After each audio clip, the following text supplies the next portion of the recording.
दोस्तों आज एक बात पता चली कि अगर हम कभी भी डिस्ट्रैक्टेड होते हैं तो उसका most of the time reason होता है नोटिफिकेशन। ओके, तो इतने टाइम से जितना भी मैं डिस्ट्रैक्ट हो रहा था, जितने भी मेरे समझ लीजिए मैं जितने भी टाइम अनफोकस था, जितने भी टाइम स्टडी कर रहा था, मेरा ध्यान हट रहा था, उसका मेजर रीज़न था नोटिफिकेशन। ओके, मैं नोटिफिकेशन देखता था क्योंकि मेरे लिए कभी कभी इम्पोर्टेंट था, but most of the time important नहीं था।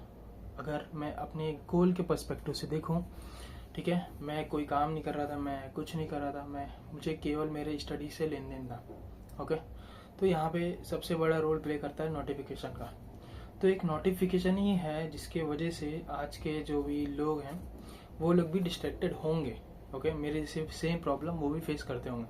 तो इसमें क्या होता है ना, जब हम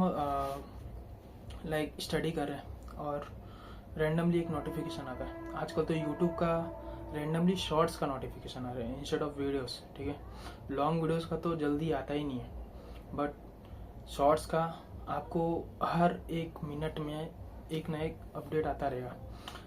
आप सब्सक्राइब कैसे किए हो उसके हिसाब से भी होता है, और आपको कौन से वीडियोस लाइक होते हैं, कौन से वीडियोस डिसलाइक करते हैं, उसके अकॉर्डिंग भी आता है।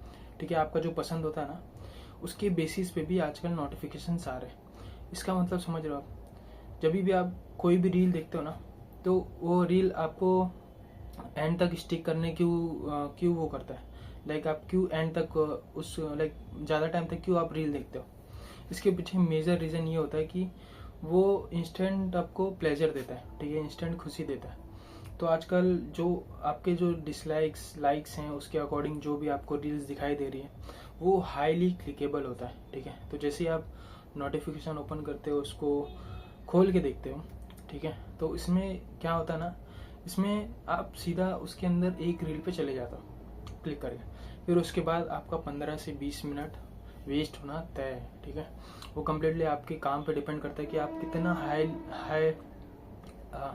हाई एंड टास्क कर रहे हो। ठीक है, तो अगर आप नॉर्मल स्टडी कर रहे हो, नॉर्मल प्रैक्टिस कर रहे हो, तो वो टाइम पे आप देख लेते हो, बोलते चलेगा मैं 5 मिनट कर लेता हूँ, लेकिन वो 5 मिनट आधा घंटा हो जाएगा कि ये आपको अंदाज़ा भी नहीं होता। तो इसके लिए नोटिफिकेशंस के लिए जो, अगर आप एग्ज़ाम टाइम है, अगर आपके एग्ज़ाम को काफ़ी इनफ टाइम है, तो मैं बंद नहीं करने बोलूँगा, बट मैंने ऐसा प्लान किया है कि अब से मैं नोटिफिकेशन को कम्प्लीटली ऑफ कर दूंगा और उसके बाद देखूंगा कि मेरे क्या रिजल्ट्स आ रहे हैं। बिकॉज मैं कभी भी स्टडी करने जा रहा हूँ तो कुछ ना कुछ जो मेरे रील्स वाला पार्ट है ना, वो मेरे दिमाग में घूम रहा है। ठीक है, तो मतलब एक माइंड में जगह बनाता है वो, समझ लीजिए इतना हमारा माइंड का कैपेसिटी है। और हम स्टडीज़ कर रहे हैं तो हमारा स्टडीज़ वाला पार्ट इतना ही है, और इतना पार्ट जो है हमारा रील्स में ही घूम रहा है। तो इस चीज़ को अगर हम ख़त्म करेंगे और इतना पार्ट हम पूरा स्टडीज़ में डालेंगे, तो हम कम टाइम में ज़्यादा स्टडीज़ को अचीव कर पाएंगे। और ज़्यादा अचीव करने का मतलब ये है कि कभी कभी हम जब 1 घंटे का लेक्चर देखते हैं ना, तो उसमें 1 घंटे में जितना भी कंसेप्ट हमें बताया जाता है उसका हम लोग almost on an average 60% he achieve कर पाते हैं। तो उसे 80% और 80 to 90% या 100% भी करना है, तो हमें ये वाला पूरा कैपेसिटी जो है माइंड का हमें अपने स्टडीज़ में यूज़ करना है। ओके, तो इसके लिए हमें अपना नोटिफिकेशन वाला सेक्शन बंद करना है। एंड 1 हफ्ता आप करके देखो क्या रिजल्ट आ रहा है, उसके बाद देख लेना। और यहाँ पे एक चीज़ कि आज के टाइम पे सबके लिए ही नोटिफिकेशन इम्पॉर्टेंट है, बट आपको अगर याद रहता है कि आपके लिए क्या इम्पोर्टेंट है तो उसको टाइमली बेसिस पे यूज़ करो। ठीक है, या आप एक कस्टम आपको लगता है कि यूट्यूब आपको ज़्यादा डिस्टर्ब कर रहा है तो यूट्यूब का नोटिफिकेशन ऑफ करो, बाकी सबका ऑन रहने दो। लेकिन आपको लगता है कि जितनी भी चीज़ें मेरे लिए ज़रूरी नहीं है, ठीक है, और जो ज़रूरी है वो मैं टाइमली बेसिस पे चेक करते रहता, तो आप पूरा नोटिफिकेशन ऑफ कर दो। ठीक है, फिर उसके बाद देखो क्या होता है और आपके अकॉर्डिंग उस चीज़ को रेगुलेट करते रहो। ओके, तो ऐसे आप अपना जो माइंड का कैपेसिटी वो कम्प्लीटली यूज़ कर सकते हो। एंड आज का जो दिन था, आज है 137 इम्प्रूवमेंट डे। तो मैं आप लोग को बताते आया हूँ कि मैं पिछले 4.5 महीनों से कंटिन्यूसली इम्प्रूवमेंट कैसे करना है अपने ऊपर, क्या क्या चीज़ें हैं जहाँ पे मैं लैग करता हूँ ऑन डेली बेसिस, मैं उनको पकड़ के उनको सॉल्व करता हूँ 1 by 1। एंड अभी तक मैंने बहुत इम्प्रूवमेंट किए हैं। आप मेरा फर्स्ट वीडियो जाके देख सकते हो, ठीक है। उसको मैंने अराउंड जुलाई के लास्ट वीक में डाला था और मैं अगस्त से लेके अभी तक कंटिन्यूसली वीडियोस डालते गया। ऐसा कोई भी दिन नहीं है like almost like 5 to almost 1 to 2% days होंगे जिसमें मैंने वीडियोस नहीं डाले, ठीक है। मैं भूल गया हूँ किसी कारण, किसी काम की वजह से। तो इसके लिए मैं हमेशा ये भी बोलता हूँ कि कोई भी इंसान कभी भी कंटिन्यूसली कंसिस्टेंट नहीं हो सकता। उसको उसके लाइफ में कभी ना कभी इनकंसिस्टेंट भी होना पड़ेगा। लाइक इनकंसिस्टेंट एक गलत शब्द हो जाएगा, कभी ना कभी उसकी कंसिस्टेंसी ब्रेक होगी।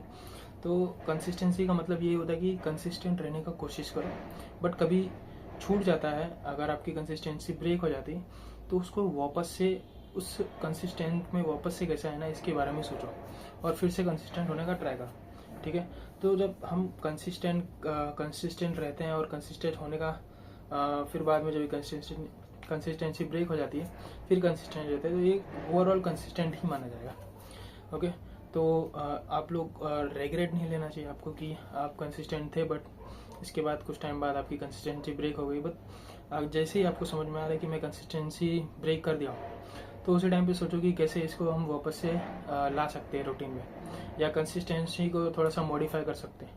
जैसे कि आप नॉर्मली 7 बजे उठने का ट्राई करते हो, ठीक है, बट आप समाओ 9 बजे उठ रहे हो, तो फिर 9 बजे से कैसे कंसिस्टेंट होना है उसके बारे में सोचो, ओके। तो ये था आज के लिए।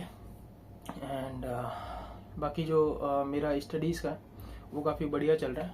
एंड मैं अपना जो आपको कल जिसके बारे में अपडेट दिया था मैंने कि मैं काफ़ी टाइम से नहीं, पिछले 3-4 दिनों से एकदम रूटीन पे आ गया हूँ, जिसमें मैं ऑलमोस्ट 6 के अराउंड उठ जाता हूँ और 6 के बाद मैं वॉक पे जाता हूँ या रनिंग पे जाता हूँ, ठीक है। और ये अल्टरनेट बेसिस पे मैंने सोचा है कि मैं रनिंग को जाया करूँगा अल्टरनेट डे बेसिस पे, बिकॉज मेरा वेट 87 है, तो मुझे अब फिट होना है। इसके लिए मैंने डिसाइड किया कि अब मैं अल्टरनेट डे बेसिस पे रनिंग को जाऊँगा, वर्कआउट करूँगा एंड फिर उसके बाद जो बीच के डेज होंगे उसमें मैं स्टडीज़ वगैरह करूँगा, ठीक है। तो ये डिसीज़न है मेरा। लेट्स सी इसको मैं और कैसे एनहांस कर सकता हूँ। एंड आज के लिए बस इतना ही दोस्तों। आई होप आपको कुछ ना कुछ इसमें से, इस वीडियो से कुछ ना कुछ मिला ही होगा लर्न करने के लिए। तो आप लोग जो भी है आपके मन में वो कमेंट सेक्शन में डाल सकते हैं, ओके। एंड क्या मेरी बातें आप तक पहुंच भी रही हैं इसके बारे में भी मुझे एक इंडिकेशन ज़रूर दें। लाइक के थ्रू भी दे सकते हैं, बिकॉज बहुत लोग होते हैं जिनके पास कमेंट करने का टाइम नहीं होता है, तो आप लाइक के थ्रू भी दे सकते हो, okay. So that's it for this video and thank for watching guys, bye bye.